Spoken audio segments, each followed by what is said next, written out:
여러분 안녕하십니까? 이번 주 한반도 중부에 큰 비가 내리면서 서울과 청주에선 거리가 온통 물에 잠기고 인명피해까지 발생했습니다. 충청권에서는 대전에 가장 많은 비가 내렸는데 무려 300mm가량 쏟아졌습니다. 침수 피해는 일부 있었지만 생각보다 크지 않은 데다 도로 물빠짐도 비교적 원활했던 편이었는데요. 과거에 큰 침수 피해를 겪었던 대전에서 무엇이 달라진 걸까요? 이수복 기자가 보도합니다. 골목길에 빗물이 허리 높이까지 들어차고 차가 침수돼 있습니다. 주민들은 가재도구를 동원해 물을 퍼나르기 바쁩니다. 사흘간 300mm의 비가 내린 충북 청주시의 수해 현장입니다. 400mm 넘는 물폭탄이 떨어진 서울에서도 건물과 도로 등 침수 신고가 3,600여 건이나 들어왔고 8명이 숨졌습니다. 역시 사흘간 300mm의 폭우가 내린 대전의 상황은 달랐습니다. 건물 지하와 주택마당 등 침수 피해는 이재민 없이 17건에 그쳤고 인명피해도 없었습니다. 도로가 잠긴 곳도 없습니다. 이같이 피해가 상대적으로 적었던 건 우선 비의 집중도 때문으로 분석됩니다. 대전은 시간당 최대 61.1mm의 비가 쏟아진 반면 서울, 강남의 경우 시간당 90mm 넘는 비가 한꺼번에 내렸습니다.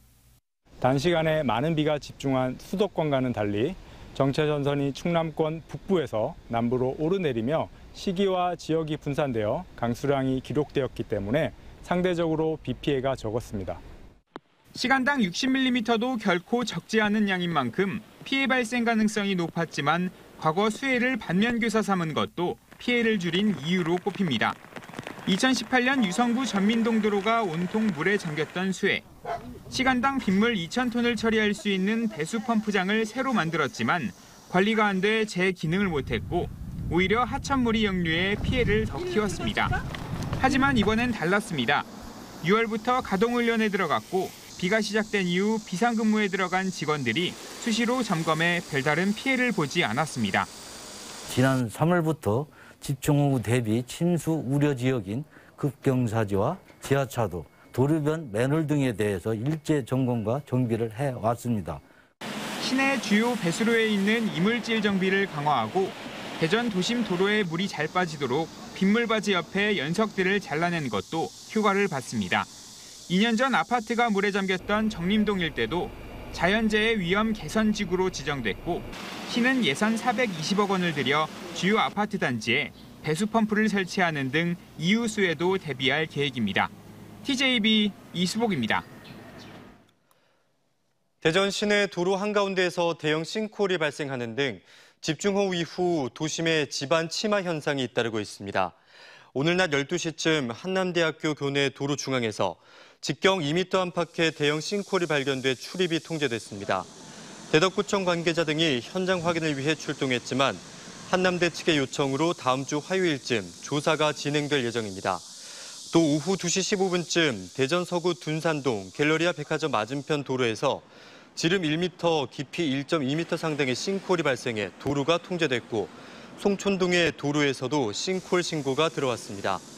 당국은 집중호우로 도로 아래 흙이 유실돼 땅 꺼짐 현상이 곳곳에서 발생하고 있다며 차량과 보행자들의 각별한 주의를 당부하고 있습니다. 지난 4일간 대전에 300mm 가까운 물폭탄이 쏟아진 가운데 대전 중구의회가 부산으로 의정연수를 떠나 논란이 일고 있습니다. 시의회나 다른 구의회는 수해 상황을 고려해 연수를 연기하거나 취소했지만 대전 중구의회만 지난 10일부터 2박 3일 일정으로 부산으로 연수를 떠났고 일정 안에 해상 케이블카를 타거나 용궁 구름다리를 다녀오는 등 관광지 방문도 포함됐습니다. 또 대전 중구청 집행부도 어제 격려차 부산 연수장으로 이동하려 했다가 논란이 되자 바로 취소하고 돌아왔습니다. 중구의회 측은 정례회가 시작되기 전 연수가 반드시 필요했다면서 출발 당시 대전에 내려졌던 호우경보가 호우주의보로 바뀌는 등 비가 잦아들었고 피해 상황도 크지 않아 예정대로 일정을 진행했다고 설명했습니다. 네, 매일 밤 화물차들이 고속도로 진출입로나 아파트 앞 도로까지 점령하는 모습 수없이 많이 보셨을 겁니다. 때론 사고까지 이어져 안전에 큰 위협이 되고 있는데요. 이 불법 주차도 문제지만 주차를 할 수 있는 공영 차고지가 없어 이 같은 일이 반복되고 있습니다. 조형준 기자가 취재했습니다. 승용차 앞부분이 형태를 알아보기 힘들 정도로 망가졌습니다. 경부고속도로 대전 나들목을 빠져나가던 승용차가 갓길에 주차된 25톤 화물차를 들이받아 70대 승용차 운전자가 다쳤습니다. 추돌 사고가 일어났던 현장입니다. 노란색 실선으로 표시된 주정차 금지 구역인데도 화물차 5대가 연달아 주차돼 있습니다. 밤이 되자 일을 마친 화물차들은 아파트 앞 도로까지 양쪽으로 점령했습니다. 화물차 운전기사들도 말 못할 사정은 있습니다. 대전의 공영차고지가 한 곳뿐이라 주차할 자리가 없다는 겁니다. 야간에 보면 도로가에 불법 주차하는 차들도 많고 뭐 받치고 싶어서가 아니고 불가피하게 주차할 공간이 없으니까. 실제로 대전에 등록된 사업용 화물차는 7,700여 대에 이르지만 주차할 수 있는 곳은 대전 동구 구도동에 280면 규모 공영차고지 한 곳이 전부입니다. 대전은 15대당 한 면인 꼴로 비슷한 규모의 도시인 광주보다 부족하고 대구 8.6대당 한 면과 비교하면 2배 가까이 차이 납니다. 대구나 광주는 한 번에 공영차고지를 만들 때 대전보다 더 크게 만들기 때문입니다. 이러다 보니 공영차고지 정기주차 신청을 한 지 3년이 지났지만 아직 들어가지 못한 운전자도 있습니다. 차고지 3년 신청한 지 3년 됐는데 아직도 못 들어가고 있어요. 왼쪽에 이제 차가 너무 많으니까 잘 안 빠지죠.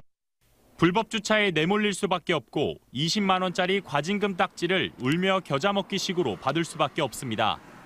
대전시는 대덕구 신대동에 24년까지 230면 규모의 공영차고지를 만들고 올해 안에 30면 규모의 임시차고지를 마련한다는 계획입니다.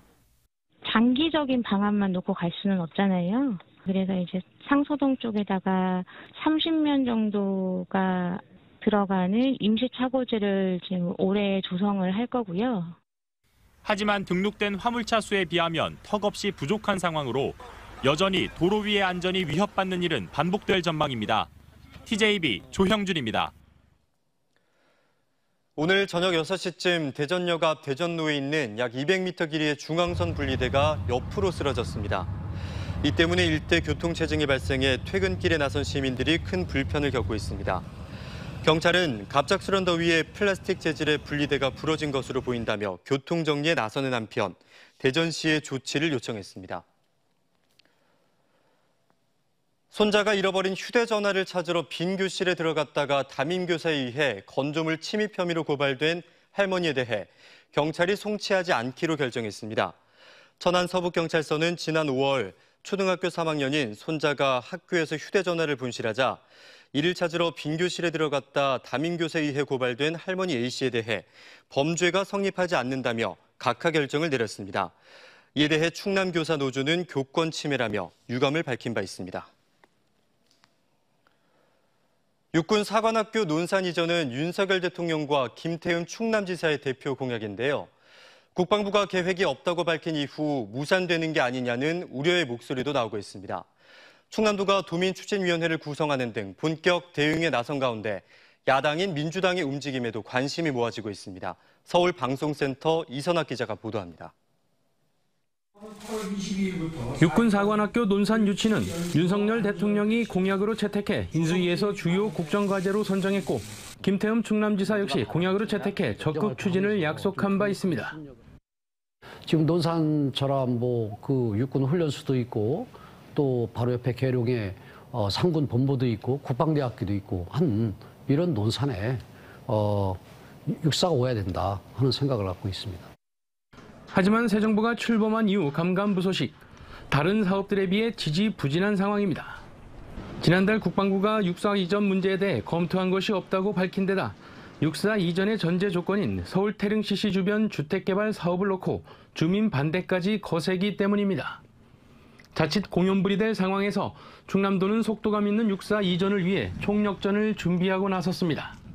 김태흠 지사가 이달 초 국민의힘 예산정책협의회에서 육사와 국방부 충남 이전을 주요 현안으로 제시한 데 이어 국방부 장관과의 면담은 물론 국회와 정부 설득을 위한 토론회도 개최할 예정입니다.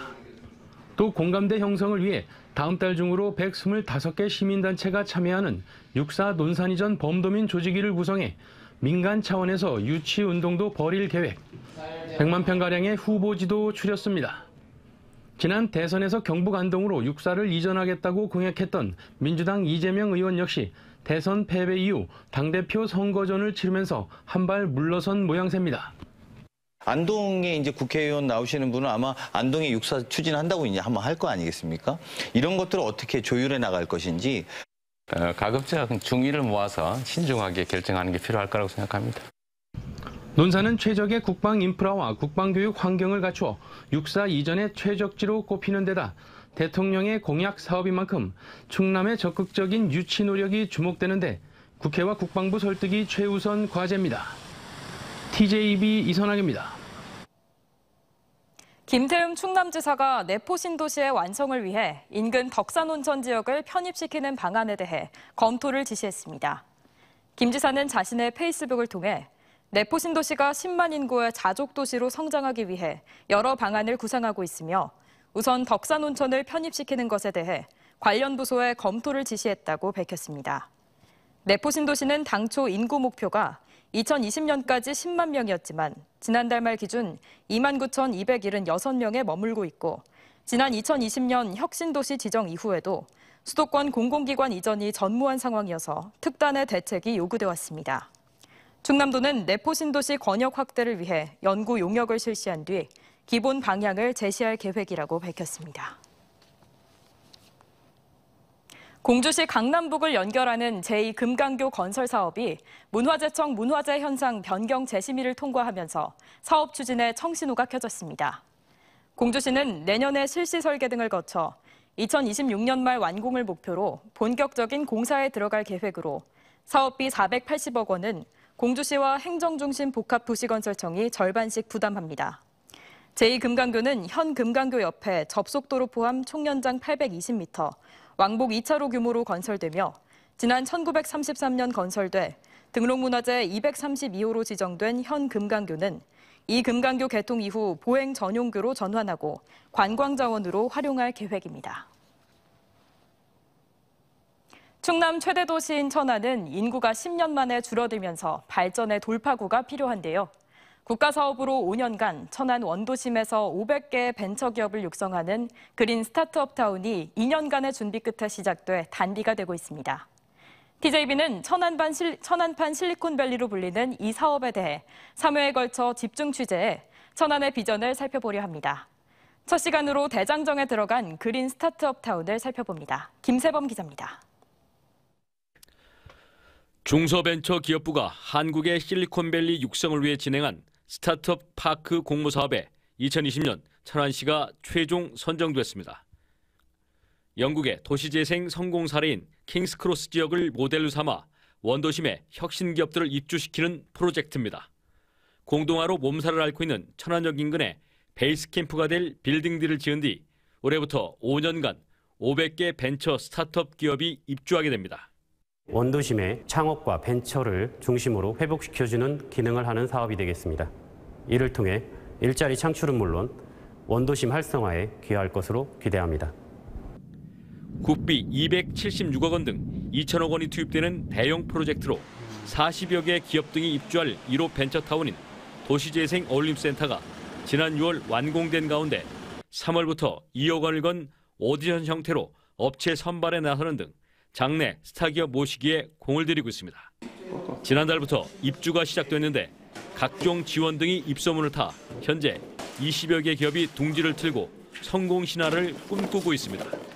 천안에 이제 그린 스타트업 타운이라는 시스템이 지금 도입이 돼서 저희가 이제 좋은 기회에 초기에 업그레이드 기회라고 생각하고 참여하게 됐습니다.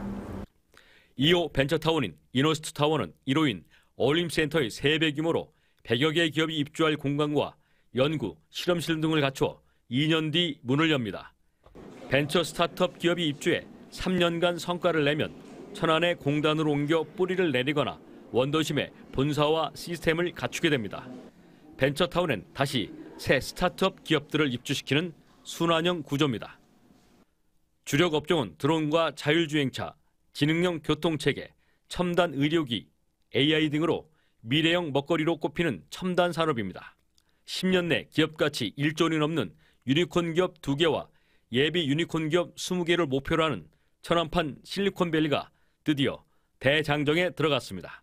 TJB 김세범입니다.